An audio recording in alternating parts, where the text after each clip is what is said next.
Assalamualaikum warahmatullahi wabarakatuh. Nama saya Muhammad Najib, ketemu lagi saya dari usahadesa.com.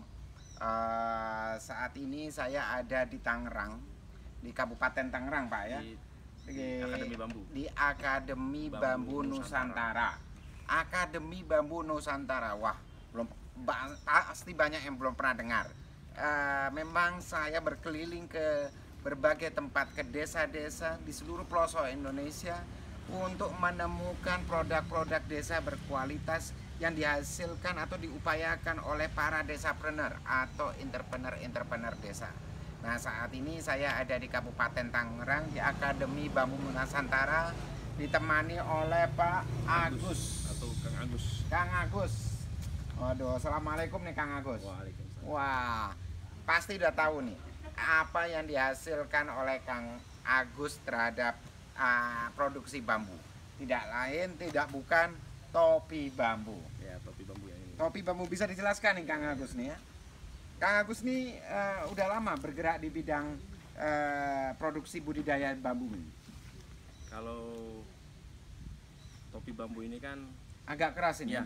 Agak keras. Maju aja. Kalau topi bambu ini kan kerajinan lokal yang sudah ada sejak dulunya, yaitu tahun 1904.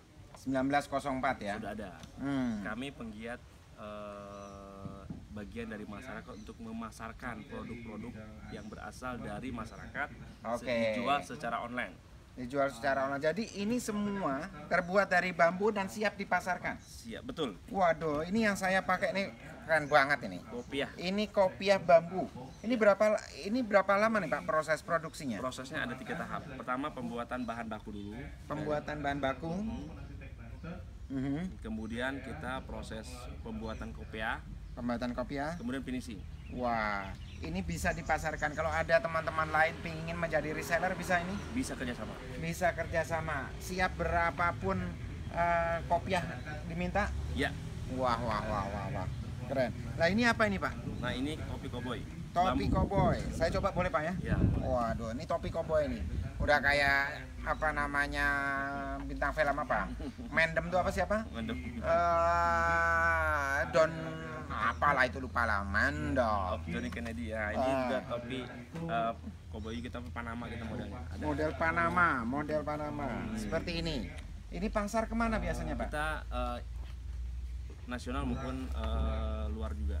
Nasional maupun luar. Kemarin kita pemesanan nih custom dari Belanda nih, permintaan Belanda. Oh, jadi bisa diwarna, di custom Ya. juga, bisa didesain ya.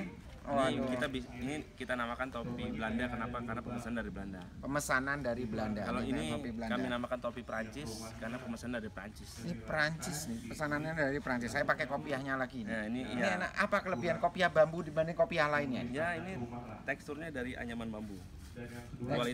Kualitas bisa bersaing dengan luar. Oh, ya, bagus. Kok enak sekali ya nih Pak ya? Nyaman ya. Aduh. Pak Agus. Iya. Apa namanya kalau ada orang-orang ingin bekerja sama dalam memesan selain topi bambu, ada di Akademi Bambu ini juga bisa ya? Akademi Bambu ini berada di BSD. Tangerang Selatan. Kami di sini ada penggiat bambu kumpul di sini. Oke. Di antaranya lebih fokus ke mulai penanaman bambu, budidaya bambu sampai konstruksi yang ada seperti ini. Oh, konstruksi bambu bisa, penanaman mau pesan angklung juga bisa. Dari Mang Ujo tuh langsung. Jadi komunitas bambu ini yang mewadahi para pengusaha, penggiat, para kreator industri kreatif berbasis bambu yang kemudian nanti kalau ada orderan, ada apa, Akademi Bambu Nusantara ini yang bisa akan memberikan fasilitasi seperti itu. Jadi kalau ada pesanan angklung, kalau Pak Agus ini khusus untuk topi bambu. Ya, topi bambu. Iya, bambunya. Iya. Kebetulan masih agak jauh workshopnya ya. Jadi saya belum sempat ke sana, tapi nanti insya Allah pada liputan lainnya nih. Pak Agus, kira-kira apa namanya dari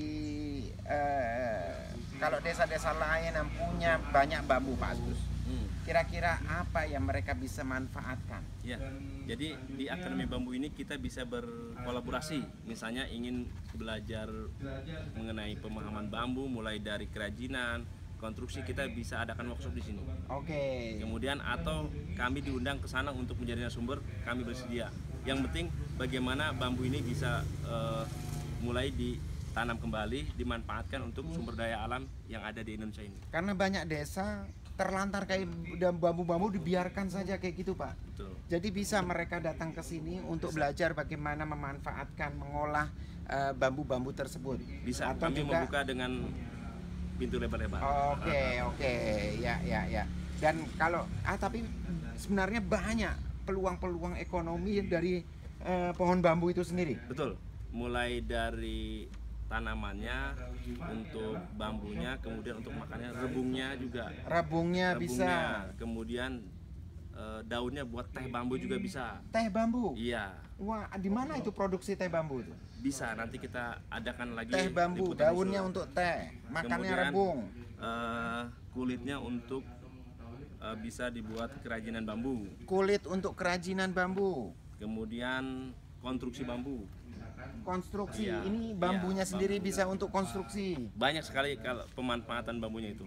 Jadi harusnya desa-desa yang punya banyak pohon bambu bisa mengolahnya dan menghasilkan fulus-fulus, Pak, ya. Bernilai jual tinggi. Bernilai jual tinggi. Jadi kalau kita jual batangan hanya 15.000, tapi kalau diolah menjadi nilainya 10 kali lipat. Jadi jangan hanya jual batangan, kan Iya. biasanya jual batangan untuk konstruksi dan sebagainya ya.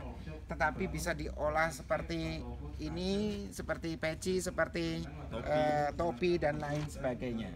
Nah, nanti bisa juga teman-teman yang punya desa-desa yang bisa punya banyak bambu bisa belajar ke Di sini. Akademi Bambu. Di Akademi Bambu. Pak Agus, Iya. terakhir nih tips-tips bagi pengusaha-pengusaha desa-desapreneur apa nih kira-kira agar mereka bisa sesukses teman-teman yang bisa mengolah potensi-potensi lokal ini? Ya, pertama jangan sampai ada tanah kosong tidak bermanfaat kita gunakan untuk menanam bambu.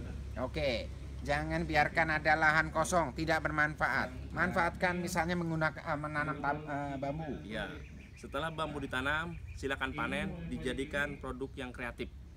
Setelah dijadikan produk yang kreatif. Ya, kemudian kita jual dan membuat perekonomian di desa pun maju. Waduh, banyak sudah ya Iya. desa-desa di mana yang bisa memanfaatkan mengolah bambu ini sendiri, kemudian lebih maju ekonominya, lebih berkembang ya.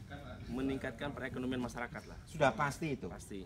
Waduh. Karena dengan nilai jual tinggi, maka ekonomi masyarakat akan meningkat. Baik. Wah, terima kasih banyak nih Pak Agus. Ini kayaknya perlu disudahi karena saya harus juga keliling ke beberapa desa lainnya nih Pak Agus. Terakhir kita keberatan nggak kita bicara cinta Indonesia beli dari desa? Setuju sekali. Setuju sekali. Jadi tapi sebelum kita ngomong itu, pastikan nonton video-video saya bisa di YouTube Usaha Desa, channel YouTube Usaha Desa. Banyak sekali video liputan tentang peluang bisnis dan sebagainya, tetapi semua didasarkan oleh potensi-potensi yang ada di desa. Dari liputan ini Anda bisa misalnya di sini bisa mendapatkan kerjasama dan sebagainya seperti itu. Oke, kita ngomong cinta Indonesia beli dari desa. 1, 2, 3. Cinta Indonesia beli dari desa. Assalamualaikum warahmatullahi wabarakatuh.